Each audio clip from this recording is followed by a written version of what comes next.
prepared for the College of Engineering and Information Technology, all about information technology.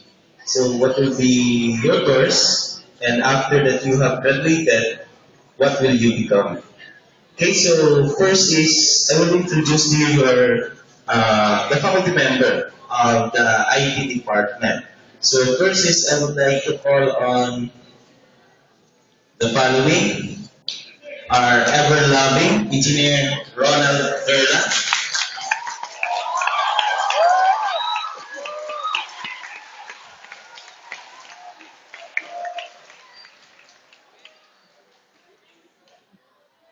Also, Sir John Talipa is a part-time faculty member.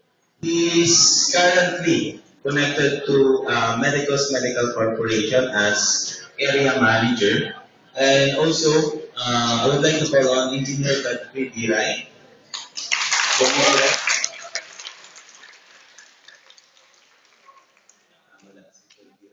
Oh, and also Engineer Durina Dalisay.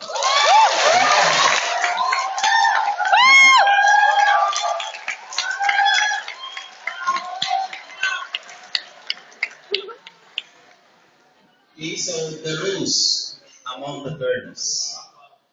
And also Regine Tabaka. So Regine is our scholar right now. He's taking a Masters of Engineering major in Knowledge Engineering in South Korea, Kunsan University. So also I would like to call on mga ano lang sila yung mga heart drops. Wow! Graduated Bachelor of Science in Computer Science. So, Sir Jan Ray Alita.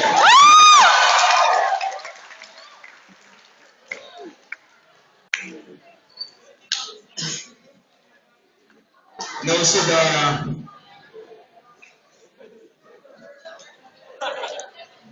one of the most popular.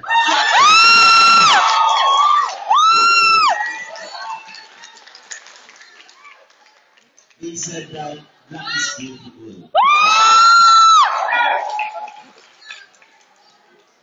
Black yeah. Lover boy! Okay, so also the lover boy of IB.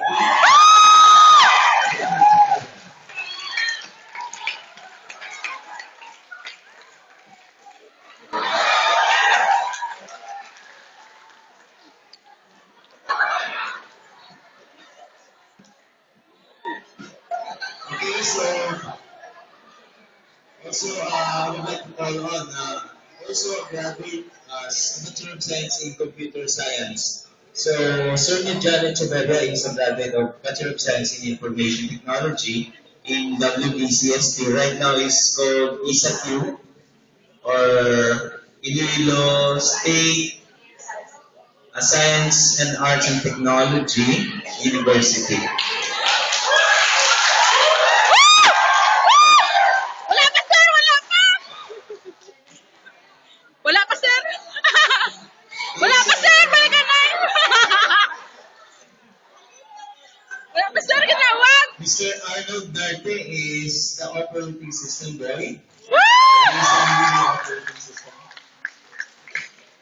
And also our secretary.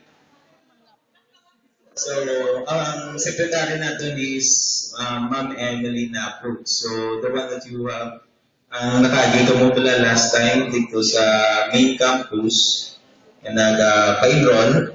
So, siya na itong in charge. Siya na whatever problem